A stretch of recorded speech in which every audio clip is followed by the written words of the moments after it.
ناظرین ایک دفعہ پھر آپ کو اس پروگرام میں خوش آمدید کہتے ہیں. شیخی صاحب میرے خیال میں اب سب سے پہلے بات کرتے ہیں, ہمارے ساتھ موجود ہیں آسمہ چودھری بھی, اور وہ انفیکٹ سکر سے اس پورے سیلاب کی کوریج ہمیں دے رہی تھیں. اس کے بعد فاروق حسن ہمارے ساتھ موجود ہیں, کوٹدو کو وہ کور کر رہے تھے, مظفر گڑھ کو, اور نوشہرہ کو کور کر رہے تھے جاوید اقبال صاحب. سب سے پہلے آسمہ کے پاس چلتے ہیں. السلام علیکم Asma.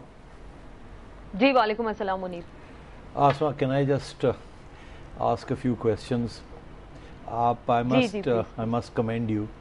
Very courageous. You went there. Thank you, sir. A young woman, you went there with all the courage in your hands. آپ نے دیکھا جا کے خود, پھر آپ نے آنکھوں دیکھا حال وہاں سے رپورٹ کیا. 48 گھنٹے آپ سوئی نہیں. میں داد دیتا ہوں آپ کو. Well done.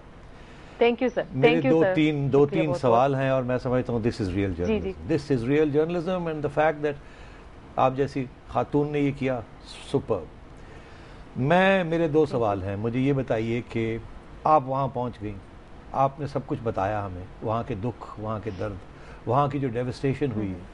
مجھے یہ بتائیے وہاں کے ایم این ایز اور ایم پی ایز اور ڈی سی اوز, ان سے ملاقات ہوئی, یہ نظر آئے آپ کو؟ جی سیٹھی صاحب, جس طریقے سے ہم لوگ یہ ہماری جو ٹرانسمیشن پلان ہوئی اور دنیا ٹی وی نے ایک بہت بڑا انیشیٹو لیا, تمام اپنے اینکرز کو اور جو ہمارے کورسپونڈنٹ رپورٹرز تھے سب کو فیلڈ میں نکالا. جس طریقے سے ہم لوگ سکھر پہنچے, صبح ہم لوگ وہاں پہ پہنچے اور جاتے ہی فیلڈ میں اپنا کام شروع کر دیا. میں ڈفرینٹ کیمپس میں گئی, سکھر بیراج پہ بھی اپنی وہاں سے ہم نے کوریج کی. جب کیمپس میں جانے کا اتفاق ہوا اور دنیا ٹی وی نے وہاں سے جب اپنی ٹرانسمیشن باقاعدہ لانچ کی اور سب لوگوں نے اس پہ دیکھا کہ ہم لوگ کھڑے بتا رہے ہیں ریلیف جو ورک ہوا وہاں پہ. میں ایک چھوٹی سی مثال دینا چاہوں گی. سب سے پہلے میں ایک ہائی اسکول میں گئی, تعمیر نو ہائی اسکول تھا, اور وہاں پہ ہم لوگ گئے اور اس پہ جو ہم نے وہاں کی حالت دیکھی, اس اسکول میں انتظامیہ کے 4 لوگ موجود تھے, ایک رجسٹر رکھا ہوا تھا, انہوں نے وہاں پہ لوگوں کو رجسٹرڈ کر رہے تھے. میں نے ان سے پوچھا کہ اسکول میں کتنے کمرے ہیں, کتنے لوگوں کو آپ نے یہاں ٹھہرایا ہوا, تو اس میں انہوں نے کہا کہ 12 کمرے اور 2500 افراد اس اسکول میں موجود ہیں. تو وہاں جب میں نے لوگوں سے پوچھا کہ آپ کے نمائندے کون کون ہیں, تو انہوں نے کہا یہاں پہ آتے ہیں وہ تیر کو ہم ہمیشہ ووٹ دیتے ہیں, بے نظیر کو ہم ووٹ دیتے ہیں, نام ہمیں نہیں پتا. ایون ان کو اپنے نمائندوں کے نام تک نہیں پتا تھے. تو پھر میں نے ان سے پوچھا آپ کا کوئی نمائندہ آپ کو دیکھنے آیا, یہاں پہ ملنے آیا؟ تو انہوں نے کہا نہیں, ہم بالکل قسم پرسی کی حالت میں یہاں پہ موجود ہیں, ہمارا کوئی نمائندہ ہمیں دیکھنے سننے کو نہیں آیا. یہ حالات اور واقعات جب ہم نے رپورٹ کیے, ٹی وی پہ چلے, دنیا نیوز نے اس کو دکھایا, تو اس کے بعد شام تک سچویشن تھوڑی سی ڈفرینٹ ہو گئی تھی. شام کو ہم نے دیکھا ہمیں یہاں پہ ایم این ایز جو یہاں کے لوکل ہیں, خورشید شاہ صاحب بھی ہمیں وہاں پہ نظر آئے, شیخ نعمان ہیں وہ لوکل ایم این اے ہیں وہاں سے, وہ بھی ہمیں وہاں پہ نظر آئے. ڈفرینٹ کیمپس میں بھی گئے اور وہاں پہ انہوں نے لوگوں سے بات چیت کی. انہوں نے کہا کہ ہم سارا دن بزی تھے, وہاں ہم ڈفرینٹ ایریاز میں جا رہے تھے, ہم لوگوں سے بات چیت بھی کر رہے تھے. مقامی انتظامیہ جیسے میں نے پہلے بتایا, سکھر بیراج پہ کوئی اس طریقے سے ہمیں وہاں پہ کوئی بریفنگ نظر نہیں آئی. ہم بھاگتے رہے کہ ہمیں کوئی یہاں پہ بندہ انتظامیہ کا مل جائے جس سے ہم تھوڑی سی بریفنگ لے لیں, کیونکہ سکھر تو ہمارے لیے نیا تھا. میرے پاس وہاں پہ کوئی انٹرنیٹ نہیں تھا, کوئی ایسی فیسلٹی نہیں تھی کہ میں نیٹ پہ جاؤں اور ڈیٹیلز وہاں سے کلیکٹ کروں کہ سکھر ہے کیا.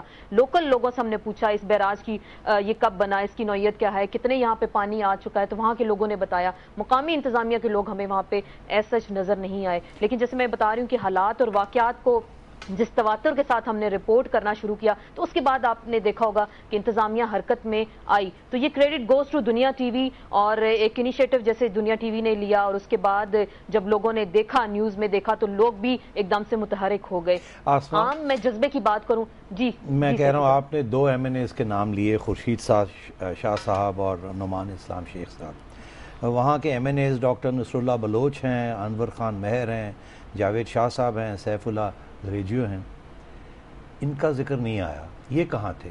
ان کا تو زیادہ ذمہ داری, کیونکہ میں نے ان کو بالکل زیادہ ذمہ داری ہے, لیکن میں نے ان کو میں بالکل آنیسٹلی آپ کو بتاؤں, میں نے ان کو دیکھا نہیں. کیونکہ وہاں پہ ہم گئے, ہم نے رابطہ کیا لوگوں سے کہ ہمیں یہاں کا کوئی لوکل بندہ مل جائے, اور جس طرح سے خورشید شاہ صاحب کی میں بات کر رہی ہوں, وہ خود آئے, انہوں نے ہم سے رابطہ کرنے کی کوشش کی. پھر ہم نے ان کے ساتھ ڈفرینٹ کیمپس میں بھی گئے, وہاں پہ ہم لوگوں نے دورہ بھی کیا. جو باقی 4 لوگوں کے آپ نام لے رہے ہیں, ہمیں وہاں پہ نظر نہیں آئے. لوگوں سے پوچھا, کچھ ان کے پی ایس تھے وہاں پہ, لوکل لوگ موجود تھے, ان سے جب میں نے پوچھا کہ یہاں کے لوکل ایم این ایز کہاں ہیں, تو انہوں نے کہا کہ ہم نہیں جانتے کہ وہ کہاں پہ ہیں. کچھ نے کہا کہ وہ کسی دوسرے ایریا میں گئے ہیں, کہیں وزٹ کرنے گئے ہیں. اگر وہ وزٹ کرنے پہ گئے تھے یا کسی دوسرے ایریا میں موجود تھے, لیکن ہم نے ان کو وہاں پہ سکھر میں جتنا عرصہ میں موجود رہی, وہاں پہ میں نے ایز سچ ان کو نہیں دیکھا. حیرانگی کی بات یہ آپ کہہ رہے ہیں کہ وہاں کے لوگوں کو یہ بھی نہیں پتا تھا کہ ان کے بیشتر لوگوں کے نام کیا ہیں.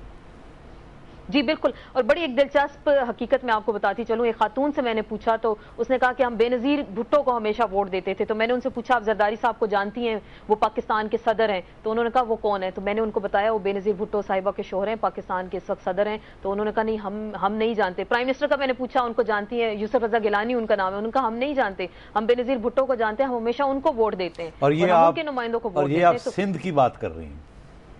جی بالکل, سندھ اور سکھر جہاں سے پیپلز پارٹی ہمیشہ میجورٹی کے ساتھ جیتتی آئی ہے, اور لوکل لوگ ابھی بھی ذوالفقار علی بھٹو کو یاد کرتے ہیں. وہاں جتنی میری عام پبلک سے بات ہوئی تو انہوں نے ذکر کیا, ماضی کے قصوں کا حوالہ دیا. انہوں نے کہا کہ 1972 میں جو ایک بدترین سیلاب آیا تھا تو بھٹو صاحب یہاں پہ آئے اور انہوں نے اپنے اس سفر کا آغاز یہاں سے کیا اور 2 دن یہاں پہ موجود رہے. تو لوگوں کو ابھی تک وہ یاد تازہ ہے ان کے دلوں میں, ان کے ذہنوں میں.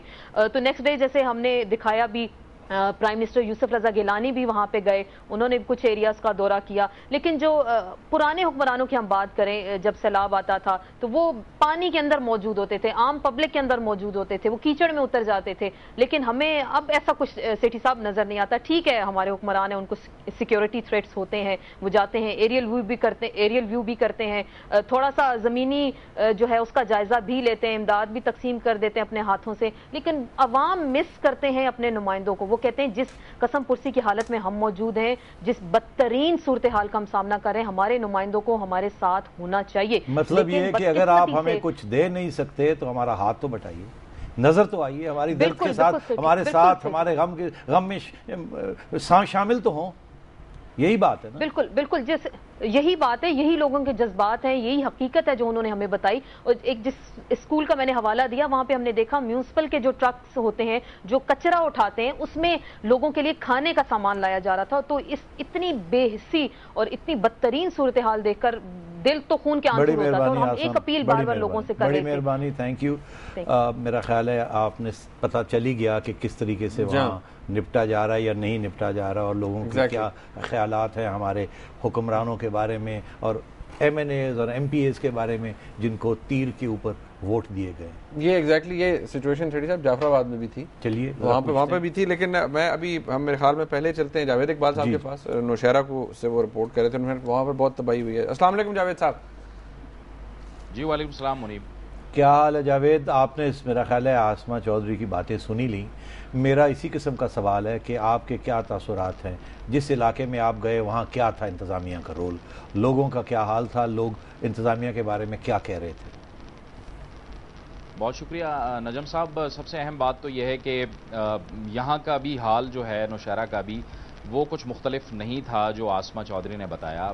یہاں کے بھی جو لوگ تھے وہ اپنے نمائندوں کی تلاش میں تھے. یہاں سے ایک وزیر مملکت ہیں مسعود عباس خٹک صاحب, لوگ ان سے گلا کرتے رہے جن کا تعلق کوڑا خٹک کے آس پاس کے علاقے سے ہے. اس کے ساتھ ساتھ ایک جو صوبائی وزیر تھے لیاقت شباب, وہ یہاں پر موجود رہے کیونکہ ان کا اپنا گھر بھی یہاں پہ ڈوب گیا, لہٰذا وہ آس پاس لوگوں کے موجود رہے. لیکن میں آپ کو بتاؤں نجم صاحب کہ اگر آپ چارسدہ سے لے کے نوشہرہ کی بات کریں تو نوشہرہ کا جو ہم بتاتے رہے ہیں, رپورٹ کرتے رہے ہیں کہ ایسے دیکھنے سے تو اندازہ نہیں ہوتا, لیکن چونکہ ہم نوشہرہ میں موجود ہیں, نوشہرہ تقریباً 96 سے 97% ڈوب چکا ہے. یعنی صرف 3 سے 4% حصہ نوشہرہ کا باقی رہا ہے, جس میں کچھ آرمر کالونیز اور اے ایس سی کالونی, جس میں آرمر کالونی نمبر 2 اور بدرشی کا علاقہ ہے, یہ بچے ہیں. باقی تمام کا تمام جو ہے نوشہرہ کا علاقہ ڈوب چکا ہے. اور نوشہرہ کے علاقوں میں سب سے زیادہ جو متاثر ہوا ہے وہ نوشہرہ کلاں کا علاقہ ہے. نوشہرہ کلاں کا علاقہ بالکل نوشہرہ اور مردان روڈ پہ واقع ہے. اور اس کے ساتھ ساتھ اگر آپ نوشہرہ سے چلتے جائیں کوڑا خٹک کی جانب آئیں, کوڑا خٹک میں مصری بانڈے کا علاقہ ہے, وہ بھی بہت متاثر ہوا. چشمائی ہے, ثوابی کا علاقہ ہے, جہانگیرہ, وہاں پر بھی بہت زیادہ علاقہ متاثر ہوا. مگر انتظامیہ کا رول بتائیں, اس کے اوپر تبصرہ کریں, مجھے بتائیں انتظامیہ نے کیا کیا؟ اس میں سب سے اہم بات یہ ہے کہ آپ اس کا اندازہ اس بات سے لگا سکتے ہیں کہ جب ہم رپورٹنگ کر رہے تھے پورا ایک دن, تو ہم آتے جاتے رہے ایک راستے سے جو مین مال روڈ ہے نوشہرہ کا, اس میں نے دیکھا کہ 10 گھنٹے تک جو ریسکیو 1122 ہے, جو خیبر پختونخوا کے جو بالکل نیا ادارہ بنا ہے, لاہور سے ٹرینڈ ہو کے وہ آیا ہے, وہ 10 گھنٹے تک اس کی 4 ایمبولینسز وہاں پہ کھڑی رہیں, اس کے اہلکار وہاں پہ کھڑے رہے. جب میں نے ان سے پوچھا کہ آپ یہاں کھڑے کیوں ہیں, 10 گھنٹے ہو گئے, آپ کوئی ایکٹیویٹی کریں, تو ان کا کہنا تھا کہ جی ہم 10 گھنٹے سے رابطہ کرنے کی کوشش کر رہے ہیں ڈی سی او کے ساتھ, لیکن ہمارا رابطہ نہیں ہو پایا. یعنی سول انتظامیہ کا یہ رول تھا کہ جب پانی آیا تو سول انتظامیہ کہیں بھی نظر نہیں آئی. نہ پولیس تھی نہ سول انتظامیہ تھی سوائے ایک آدھ اہلکار کے. اب آپ اندازہ کر سکتے ہیں کہ سول ایڈمنسٹریشن کا یہ رول تھا, اور کہیں بھی ہمیں کچھ اس طرح سے ایک کوارڈینیشن جو ہوتی ہے وہ نظر نہیں آئی. اور بالکل بہت شکریہ جاوید صاحب. پلیز اسٹے ود اس اور we'll come back after the break. جی فاروق حسن کے پاس بھی ہم جائیں گے بریک کے بعد, وہ کوٹادو میں موجود تھے. جاوید صاحب آپ سے بھی مزید بات کریں گے. ناظرین یہاں پر ایک بریک لیتے ہیں, ہمارے ساتھ رہیے.